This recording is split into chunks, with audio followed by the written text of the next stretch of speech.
Good morning, everyone. I'm over here at my storage unit again.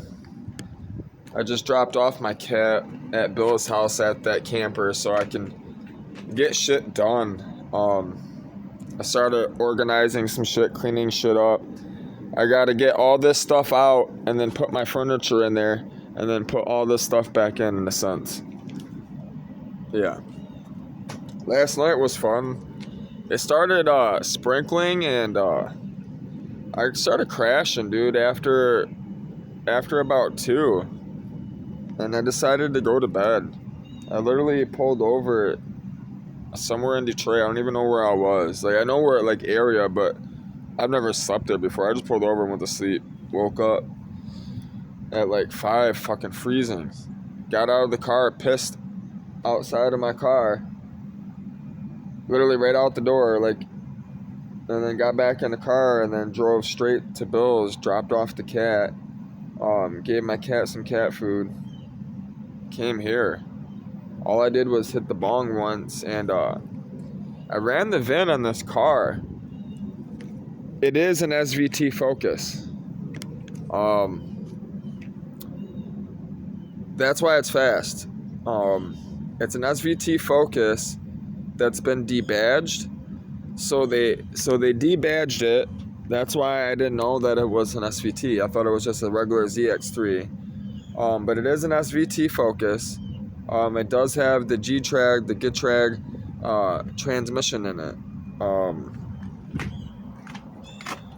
It doesn't have the 6-speed though, so I don't think it has the G-Trag. So I don't know if the SVT comes with the G-Trag. This has a 5-speed in it, which surprises me because the gears are really, really tall in it. This car is weirding me out, man. It's really, really hard to figure out this car because it has all this RS shit on it. They never made a Focus RS this year. This is it's pulling up as a SVT 2004 SVT Focus. That's what the VIN's pulling up as. Which the SVT Focus is what the 2-liter Z-Tech came in, which this is what this car has. It has the 2-liter Z-Tech, which I just watched a video of that dude in blue, which I've always watched his videos. He's one of my favorite YouTubers that actually do vehicles that are in the car scene. The way he talks, his knowledge about them, he actually does his homework, and he's a very intelligent person, and I respect him for what he does, because I actually have learned a lot from this person, and the vehicles that he shows on his channel, which he shows really nice stuff, unique stuff, and you really, really have to understand some vehicles. You have to intricately love them. The engineering, some of them aren't so pretty, but when you look at them at an engineering aspect, it's phenomenal. And that's what this car is blowing my mind. Out of all the cars I've ever owned, even the 240SX, the S14 that I've had, was a really, really nimble car. It handled really, really well. And it being rear-wheel drive, it was fun to drive. I could drift. I could really, really, really put it through the test. But this car, I'm telling you, man, there's just something about it that makes this car handle so fucking well. This car, it's just so much fun to drive. I've never had a car that is so much fun to drive. And with the supercharger on it, it's so linear. It's not, the power's, it's smooth, and it comes on. It's right there. It's nice. I'm really going to be turbocharging it. I'm going to be getting an EcoBoost turbocharger. I'm going to be feeding the supercharger. Well, I'm going to refresh the whole motor. I'm going to rebuild the motor. I'm going to go buy another block, have it rebuilt, and then have it put in here, have this one pulled out. I'll get the same type of stuff I'll probably get a bigger supercharger, bigger injectors, those type of things. And then I'll refresh this motor while it's sitting out. But I'm gonna do the suspension and everything first. It already has Moog everything that I've noticed. I want to get the power stop brakes on the front. I found some brakes I mentioned in another video for the back. I'm probably gonna end up, they're called Z something concepts or some of the R1 concepts, I think. I'm gonna get those for the back because those are only $200, and then the front are only $250 from Rock Auto. That's pretty cheap for an oversized piston and the brake pads. Then I gotta figure out what I'm gonna do with the stupid master cylinder right there. I'm assuming it can hold the pressure for the upgraded brake system. This car brakes really, really well. I don't have a problem with it braking. It's just my style of driving. I'm going to overheat these rotors and these pads real quick. The way I drive. I'm really hard on vehicles. This is why I bought this vehicle, because I did the research. I know cars. I know cars really well. And out of all the cars I've owned, or all the cars I wanted to own, for me to travel the world and for me to travel this country in this car, and for it to be cheap and for me to be able to do it by myself for the most part, it was this car. This car was designed to be engineered that way. And this is why I'm so impressed with this car. And the video that I watched with that dude in blue, it's funny how he said that he's not exactly blown away by the car, but he is, because his expectations of the SVT Focus without it being turbocharged or supercharged, he said it's got to be a piece of shit. But then when he drove it, he said it blew his expectations away. And I've been in a lot of Focuses, and he was right in the video. They're kind of junk in a sense. But when you get in the SVT Focus, it's just a little different, man. It's a little bit better built. And I was trying to figure out if this was an SVT or not. But what's funny is not only did they have the RS here, it had an RS badge right here that came off. They did have that on it, which they never, like I said, they never came out with an RS 2004 RS. They never came out with an RS Focus, period, this year. It wasn't until later. What's funny is that dude in blue mentioned, that's why I like watching his videos. He mentioned that the Terminator Cobra, the SVT Terminator Cobra, the SVT Cobra Terminator, whatever you want to call it, was actually getting blown away by the SVT Focus without a turbocharger or a supercharger, which made Ford have to do something about their Mustang, and that's why they put the Eaton blower on the Terminator Cobra, which is the Lightning supercharger, which is what I have on my car. So, which is kind of funny. I'm positive this is a Lightning. I've been trying to find any markings, but I'm pretty sure it's the Lightning Eaton blower. It's the one I've been looking all over the internet. It's the closest one that I've seen that looks identical to it. That's why I'm like almost positive that's the one it is. The only other one that I think it might be is the Jackson Racing one, but it's gotta be. I'm almost positive it's the Lightning blower, which I'm probably gonna end up replacing the fuel rail soon, getting different injectors so I can run E85. I'm probably gonna run different fuel lines, that type of stuff, get a flex fuel sensor.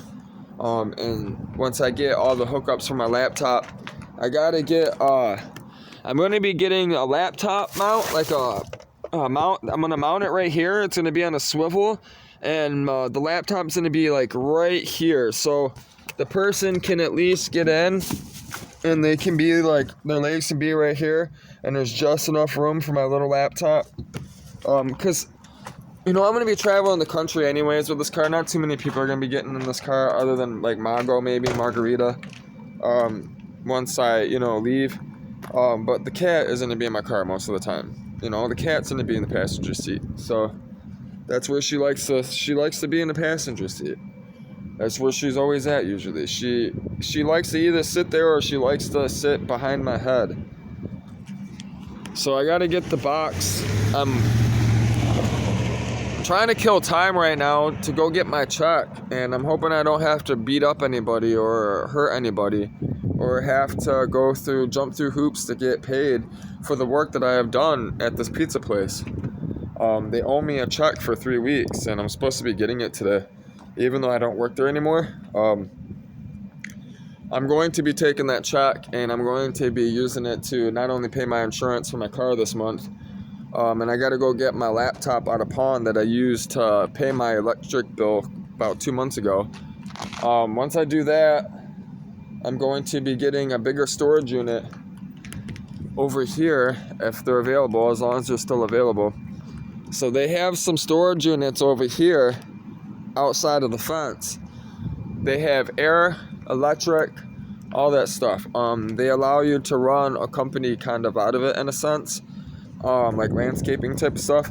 I'm going to be running my little garage out of it in a sense. I'm going to keep this one for all my stuff, and then the other storage unit's big enough to put basically this car, and I can work on it, and then I can work on other cars too. And then I'm going to be dragging my truck here as well. I'm going to be paying for a spot somewhere over here to put my truck, which that's another form of storage. So I'm going to be tarping it. I'm not getting rid of the rims. I'm going to keep the truck. I want to keep the truck. I never wanted to get rid of it in the first place. Just situations, you get put in situations, you start thinking like, okay, I need the money.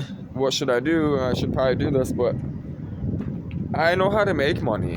A lot of it. It's not hard if you know what it is you're doing and you know how to help people. So basically, I'm living out of this storage unit. That's basically where I'm at right now. Is living out of the storage unit out of my car right this minute, so I can get this car going. I'm going to be basically redoing the brakes. I got to do the brakes, ball joints. I got to get the cold air intake system. I got to change the timing belt, serpentine belt. I'm going to put some more AC stuff in there, Freon, recharge it. I'm going to flush the coolant, put new coolant in there. The battery obviously is getting moved from here. I got to put the board down. I got to get the lithium ion set up, battery pack back there, build my rack, my charging station. I got to get the laptop set up there. I got to run the plug, all the plugs and stuff, which I found the ECU that I can actually, which I'm happy where it's at. They really, really thought about this car. What's funny, I was looking into, Wikipedia. A woman actually designed this car, and if I remember correctly, I think she won a Nobel Prize for it or something. So, the motor, the ECU is actually right back here. You pull the glove box to the side like that. You just, bend it, and the ECU is basically just right up onto the side of the firewall. So what I'll do is I'm going to run a cable from that down, down to the floor and then up to the laptop. And then I'll be good to go. So, which I'm probably going to end up using HP tuner most likely, because I'm going to need it for most domestic vehicles. And then I'm going to get a few other things. I'm going to do some specialty stuff. Stuff that other people don't really know how to do, that is going to set me apart and set me apart from all the other tuners. I know a lot more than most tuners do because of who I am and what I've done and where I've been and the things I study, and how I understand thermodynamics and engines and science and stuff. I'm really going to be pushing this car to the limit in a soon, and it's going to be really, really my YouTube's going to be known for it for sure. People are going to know who I am. They're going to know the work that I do, and they're going to be impressed by it because of the knowledge that I have. And when people ask me all the time who I know this stuff, how I learn all this stuff, God, He taught me. He showed me, He led me. I've always believed in God. I've always had a relationship with Him for the most part. Just never, I always listen to other people. So I've always been a go-getter. I've always been a person to learn and teach. That's why I get frustrated with my family. They talk shit, but all it is, it's simply just them because they don't know how to do it and they're envious. They wish they could do the things that I could do and wish they were in the position that I am in. Well, put yourself in that position. Learn, read. That's how I do all the things that I do is I read, I learn, I understand, and then I apply. It's simple. It's really not that hard. Go out there. Get out there and do it. Stop whining and bitching and moaning about it sitting in the home. That's what everyone does. Don't come around me. You're going to get hit. I'm going to punch you. I'm not even going to say nothing. I'm going to knock your fucking teeth out. If you're like that around me. Because I can't stand it. Don't come around me. Don't come around. Don't ask to hang out with me. I'm not going to hang out with you. Like somebody that my little brother knows asked me to hang out. Like, we never hung out before. The first time I did see you, I wanted to whoop your fucking ass over a girl that was fucking lying. She trying to tell me that she never slept with this guy, which I know for a fact she has. Fucking liar. Stupid. The only reason why this person wants to hang out is because they see that I'm doing stuff on Facebook and YouTube and they want to be part of it because they want something. What you need is God. You don't need anything from me. You don't need to hang out with me. Nothing. You're not going to obtain anything from me. Because I'm not going to give it to you. All you're going to get is going to get hit. Grow up. Grow up fast. Everyone, please. Before I make you grow up fast.